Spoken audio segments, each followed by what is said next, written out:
नमस्कार साथियों, कैसे हैं आप लोग। आशा करते हैं आप लोग बहुत अच्छे होंगे। साथियों, बहुत टाइम से लगातार चल रहा है कि बलूचिस्तान ने अपने आज़ादी की घोषणा कर दी है। मतलब बलूचिस्तान वो आज़ाद हो गया है। ठीक है, जैसे कि इसी खबर को आप लोग पढ़िए। बलूचिस्तान ने स्वतंत्रता की घोषणा कर दी, लेकिन वाकई उससे क्या इससे स्थायी आज़ादी मिलेगी? तो एक बार पूरा ये समझने से पहले हम लोग ये समझ लेते हैं कि क्या है पूरा मुद्दा इसका, बलूचिस्तान का आज तक का मुद्दा क्या है। देखिए, अगर हम लोग बहुत बेसिक से समझें, पहले हम लोग जोग्राफिकल लोकेशन देख लेते हैं कि भौगोलिक स्थिति क्या है। देखो, टोटल जो पाकिस्तान के राज्य है ना, प्रांत, पाकिस्तान के जो प्रांत हैं वो 4 हैं। यहाँ पे एक प्रांत है जी जो भारत से लगता हुआ है, ये है इनका पंजाब। कौन सा है ये? पंजाब। जब विभाजन हुआ था तो पंजाब 2 भागों में बट गया था। एक भाग का नाम था हमारा जो पश्चिमी पंजाब है वो इंडियन पंजाब है, या पूर्वी पंजाब था वो पाकिस्तान में चला गया था। ठीक है। दूसरा जो राज्य है यहाँ पे पाकिस्तान का वो है खैबर पख्तूनख्वा। कौन सा है? खैबर पख्तूनख्वा। टोटल 4 ही राज्य पाकिस्तान में है। और ये आप जानते हो गिलगित बाल्टिस्तान है, जो कि गिलगित बाल्टिस्तान ये हमारा ही पार्ट है, जो पीओके का पार्ट है। क्या है? पीओके का पार्ट। ठीक है। और ये तो आज़ाद कश्मीर है वो हमारा ही है। ठीक है, ये भी गिलगित बाल्टिस्तान हमारा ही है। तीसरा जो इसका प्रांत है वो है सिंध। आप लोगों ने पढ़ा होगा ना भारत की राष्ट्रगान, पंजाब सिंध गुजरात मराठा। मतलब बिना सिंध के हिंद अधूरा है, ये अभी भी लोग ऐसा कहते रहते हैं। ये उसका सिंध प्रांत है। और चौथा जो उसका सबसे बड़ा प्रांत है वो है बलूचिस्तान। कौन सा है? बलूचिस्तान। ठीक है। आप ऐसा मान लिए कि लगभग लगभग क्या है, 50% जो पाकिस्तान की क्षेत्रफल है वो बलूचिस्तान में ही है। कहाँ पे है? बलूचिस्तान में ही। और बलूचिस्तान ऐतिहासिक काल से ही क्या है, अपने आज़ादी की घोषणा करता आया है। आप लोगों ने हमेशा सुना ही होगा, अभी हाल ही में जब भारत ने ऑपरेशन सिंदूर चलाया, तो उसी के बीच में क्या हुआ, एक बलूच लिबरेशन आर्मी है, उसने भी क्या किया कि पाकिस्तानी आर्मी पे अटैक कर दिया, पाक आर्मी पे अटैक कर दिया। और उसके पहले भी आप लोगों ने सुना होगा कि बलूच की जो लिबरेशन आर्मी है इसने पाकिस्तान के एक ट्रेन को ही हाईजैक कर लिया था। भाई, ऐसा मैं दुनिया में पहली घटना देखा हूँ कि पूरी की पूरी ट्रेन वहाँ पे हाईजैक हो जा रही है और गवर्नमेंट कुछ नहीं कर पा रही है। उसमें कई सारे लोग मारे भी गए थे। ये बहुत दुखद है। तो अब हम लोग क्या करते हैं कि पहले हम लोग बेसिक से समझ लेते हैं कि पूरा मुद्दा है क्या। तो कम से कम आप लोग ये अभी तक जान पाए होंगे कि बलूचिस्तान की जो भौगोलिक स्थिति है वो क्या है। तो ये 50% के आसपास बलूचिस्तान का है। और ये कहाँ कहाँ से लगता है? ये अफ़गानिस्तान और थोड़ा सा ईरान, अफ़गानिस्तान और थोड़ा सा ईरान से क्या करता है, अपनी सीमा साझा करता है। और आज से नहीं, 1948 से ही, आज़ादी के जस्ट बाद से ही अपनी आज़ादी की मांग करता बलूचिस्तान आया है। तो क्यों बलूचिस्तान मांग कर रहा है? आखिर यहाँ भी तो मुसलमान ही रहते हैं। जैसे पाकिस्तान के प्रियम्बल में ही लिखा हुआ कि be the Republic of Pakistan Islamic, मतलब मैं इस्लामिक देश हूँ अपने आप। वो जो उसकी उद्देशिका है उसी में ही घोषणा करता है। तो जब उद्देशिका में ही कहता है कि हम एक इस्लामिक देश हैं और बलूचिस्तान के लोग भी इस्लाम पद्धति को मानने वाले हैं, फिर ऐसी समस्याएं क्यों उत्पन्न हो रही हैं कि बलूचिस्तान को यह कहना पड़ रहा है कि मैं पाकिस्तान के साथ नहीं रहना चाहता हूँ। इनफैक्ट अभी हाल ही में यहाँ की जो प्रधानमंत्री हैं, आप कहोगे बलूचिस्तान के लिए प्रधानमंत्री की वर्ड यूज करते हैं, बलूचिस्तान में प्रधानमंत्री ही हैं, क्योंकि बलूचिस्तान अपने आप को मानता ही नहीं कि मैं पाकिस्तान का पार्ट हूँ। तो यहाँ की जो प्रधानमंत्री हैं, कोई लेडी हैं, उन्होंने हाल ही में अभी इंडिया से मदद मांगी थी। और जैसे ही ऑपरेशन सिंदूर भारत का ख़त्म हुआ, बलूचिस्तान ने अपने आज़ादी की घोषणा कर ली कि मैं पाकिस्तान से आज़ाद हो गया हूँ। और भारत और संयुक्त राष्ट्र इन सबसे मांग कर रहा है कि आप मुझे एक स्वतंत्र राष्ट्र का टैग दीजिए, मतलब मुझे मान्यता प्रदान कीजिए। ठीक है। तो पूरा एक बार हम लोग पूरा मामला समझते हैं कि बलूचिस्तान का मामला है क्या। ठीक है, एक बार समझते हैं। देखिए, आज़ादी के बाद में क्या हुआ कि जैसे ही भारत को आज़ादी मिली 15 अगस्त को, आपको पता है कि पाकिस्तान को 14 अगस्त को आज़ादी मिल गई थी। तो उसी टाइम पे क्या हुआ कि जो ये पाकिस्तान का ये बलूचिस्तान प्रांत है, इसने क्या किया कि 11 अगस्त 1947 को ही अपनी आज़ादी की घोषणा कर दी। क्या कर दी? 1947 को ही अपनी आज़ादी की घोषणा कर दी। दरअसल जो बलूचिस्तान है ना, ये लगभग इसका जो 90%, 80 से 90% एरिया है, ये पहले एक देसी रियासत का हिस्सा था। किसका था? देसी रियासत का हिस्सा था। इस रियासत का नाम था कलाल रियासत। क्या था? कलाल रियासत। ठीक है। हालांकि इसके अगर पीछे हम लोग जाएंगे तो ये यहाँ पे एक हिंदू शाही राज था, जिस हिंदू शाही राज में राजवंश का नाम था सेवा राजवंश, सेवा राजवंश। ठीक है, अभी भी आज भी बलूचिस्तान में एक डिवीज़न है, एक मंडल है, जो सेवा की जो महारानी थी सिबी, सेवा की राजधानी महारानी थी सिबी, तो सिबी के नाम पे वहाँ पे सिबी डिवीज़न है अभी भी। सिबी डिवीज़न, डिवीज़न समझते हैं ना कि कई सारे जिलों का एक डिवीज़न होता है, तो सिबी डिवीज़न अभी वहाँ पे आज भी है, ये इसी के नाम पे है। खैर ये तो अलग बात हुई। ठीक है, तो इन्होंने जब कलाल रियासत थी, इसने क्या किया कि 1947 में ही 11 अगस्त को ही क्या किया, अपने आज़ादी की घोषणा कर दी। और इसके जो मुखिया थे, उसके मुखिया थे कलाल में मीर अहमद खान यार, मीर अहमद खान यार। ठीक है, इन्होंने ही क्या किया था, इस आज़ादी की घोषणा कर दी थी, इस आज़ादी की घोषणा कर दी थी। लेकिन पाकिस्तानी सेना ने क्या किया, पाकिस्तानी सेना और पाकिस्तान के सरकार ने क्या किया कि इस पूरे मूवमेंट को उस टाइम पे दबा दिया, क्योंकि जिन्ना उस टाइम पे जिंदा थे, तो जिन्ना ने क्या किया कि इस मूवमेंट को पूरा दबा दिया। लेकिन समय के साथ में क्या हुआ कि आज़ादी की मांग बढ़ती ही रही, कभी वहाँ पे बंद नहीं हुई। जैसे कि हम अगर 2011 की बात करें, 2011 में क्या हुआ कि 2011 में 2009 में एक थे खान मीर सुलेमान, खान मीर सुलेमान, जो आप ये फ़ोटो देख रहे हैं, ये फ़ोटो ये उन्हीं की है, खान मीर सुलेमान की। फिलहाल ये क्या हो गए, चले गए हैं यूरोप में चले गए हैं, क्योंकि इनको यहाँ पे बहुत खतरा हो गया था। तो 2009 में ही अगस्त में भी इन्होंने अपनी आज़ादी की घोषणा की थी। लेकिन आज़ादी की लोग घोषणा करते हैं, लेकिन पूरी दुनिया और संयुक्त राष्ट्र इन सबको मान्यता नहीं देती है, पाकिस्तान और चाइना के दबाव में। ठीक है, नहीं अब तक कब का बलूचिस्तान एक अलग देश हो गया होता। ठीक है, इतना तो था ही। उसके बाद में क्या हुआ, हाल ही में जब हमारे देश ने ऑपरेशन सिंदूर चलाया, जब इंडियन आर्मी ने ऑपरेशन सिंदूर चलाया, तो ऑपरेशन सिंदूर जैसे ही चलाया वैसे ही आपको पता है कि बलोच जो लिबरेशन आर्मी है, दरअसल बलोच लिबरेशन आर्मी ऐसी आर्मी है कि जो बलूचिस्तान की आज़ादी के लिए लड़ाई लड़ रही है। ये 2000 के आसपास, सन 2000 के आसपास ये स्थापित हुई थी। तो इस आर्मी ने भी पाकिस्तान की आर्मी पे अटैक कर दिया। और जैसा कि मैंने अभी आपको बताया कि जो बलोच लिबरेशन आर्मी है, ये एक बार वहाँ के ट्रेन को भी हाईजैक कर चुकी है, एक बार नहीं कई बार हाईजैक कर चुकी है, लेकिन एक बार मेजर लेवल पे कर लिया तो न्यूज़ बन गया। ठीक है, तो इतने सारे घटनाक्रम हुए। 1947 में भी आज़ादी की इसने मांग की, 2011 में भी की, और हमारे यहाँ जैसे ही अभी ऑपरेशन सिंदूर चला, तो 2025 में भी इन्होंने क्या किया, मई में ही अपनी आज़ादी की घोषणा कर दी कि now become the free from the Pakistan. लेकिन इतने के बावजूद भी इनको एक सेपरेट नेशन का दर्जा नहीं मिला है। एक बार हम लोग देखते हैं कि इसके मुख्य कारण क्या क्या है। मैंने आपको बताया कि 3 बार आज़ादी मांगी गई, ये खान मीर सुलेमान और उसके पहले कौन थे, कलाल रियासत के मीर अहमद खान, ये लोग इस मूवमेंट को लीड कर रहे थे बलूचिस्तान को पाकिस्तान से अलग करने के लिए। लेकिन इनको अल्टीमेटली भाग के यूरोप जाना पड़ा।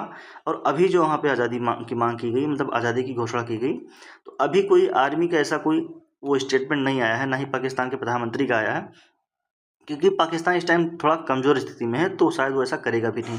लेकिन फिर भी हम लोग जान लेते हैं कि इसके एक बैकग्राउंड में क्या है। एक बार देखते हैं मुख्य कारण कौन कौन से हैं। देखिए, जैसा कि मैंने आपको बताया था कि जो बलूचिस्तान है वो पाकिस्तान का लगभग कितना है, वो 50% है। और 50% अगर मैं एग्जैक्ट की बात करूं तो एग्जैक्ट है पाकिस्तान का वो है ये 44% है। कितना है, 44%, जितना पाकिस्तान का टोटल आयतन है या क्षेत्रफल है वो उसका 44% है। ठीक है, लेकिन इससे भी बड़ी बात ये है कि ये सोना चांदी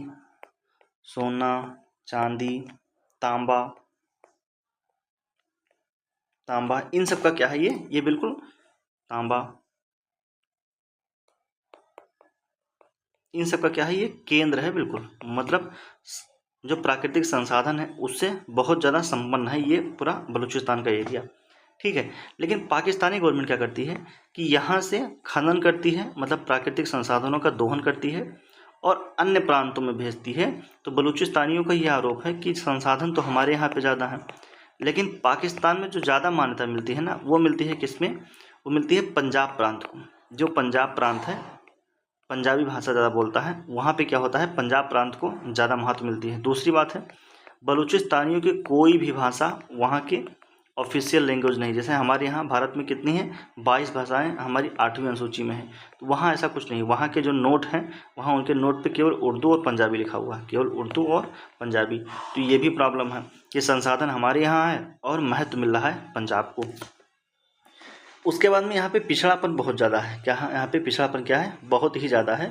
पिछड़ापन इतना ज़्यादा है कि लगभग 70% लोग गरीब हैं। कितना है, लगभग 70% लोग गरीब हैं पूरे बलूचिस्तान में। उसके बाद में यहाँ पे साक्षरता की स्थिति बहुत ही ख़राब है, साक्षरता बहुत ही नीचे है। यहाँ पे बेरोजगारी बहुत ही ऊपर है, मतलब मैक्सिमम लोग यहाँ पे क्या है, बेरोजगार ही हैं। मातृ मृत्यु दर, जिसको हम लोग कहते हैं मदर मोर्टालिटी रेट, या फिर शिशु मृत्यु दर, इन्फेंट मोर्टालिटी रेट, ये सब क्या है, बहुत ज़्यादा आगे है। क्या है, बहुत ज़्यादा आगे है। और जो पाक की सरकार है, ये सचमुच इनके ऊपर ध्यान नहीं देती है, सचमुच इस पर ध्यान नहीं देती। अब जहाँ पे गरीबी, आप ही बताओ, जहाँ पे गरीबी ज़्यादा होगी, बेरोजगारी ज़्यादा होगी, स्वास्थ्य खराब होगा, शिक्षा खराब होगा, मातृ मृत्यु दर, शिशु मृत्यु दर, ये सब हाई होगा, ऐसे कंडीशन में किसी भी देश में सिविल वार होने की संभावना बहुत ज़्यादा होती है, क्योंकि यहाँ पे भड़कने वाले लोग ज़्यादा हैं। क्यों, क्योंकि उनके पास और कोई काम भी नहीं है, शिक्षा का लेवल कुछ खास है नहीं, सोचने समझने की क्षमता है नहीं, तो ये भड़काऊ नेताओं के भाषण में आ सकते हैं। हालांकि हर नेता भड़काऊ नहीं होता, इसमें कुछ सच्चाई भी है कि पाकिस्तान सरकार उनके साथ में थोड़ा सा अन्याय करती है। उसके बाद में जब ये लोग आज़ादी की मांग करने लगे ना, तो जो पाकिस्तान की सेना है, पाकिस्तानी की सेना ने क्या किया कि हज़ारों बलोच कार्यकर्ताओं को रातों रात गायब कर दिया, रातों रात गायब कर दिया। मतलब वहाँ से क्या हुआ, उनको कहीं पता नहीं कहाँ लेके चले गए, बाद में उनका कोई शिनाख्त मिला ही नहीं। जैसे अगर हम लोग बात करें, मतलब अभी तक लगभग 7,000 प्लस जो बलोच के कार्यकर्ता लोग थे, या हम लोग कहें कि ह्यूमन राइट के संरक्षक लोग थे, उनको गायब कर दिया गया। सबसे जो बड़ा गायब हुआ वो हुआ 2009 में, एक बहुत बड़े नेता थे गुलाम मोहम्मद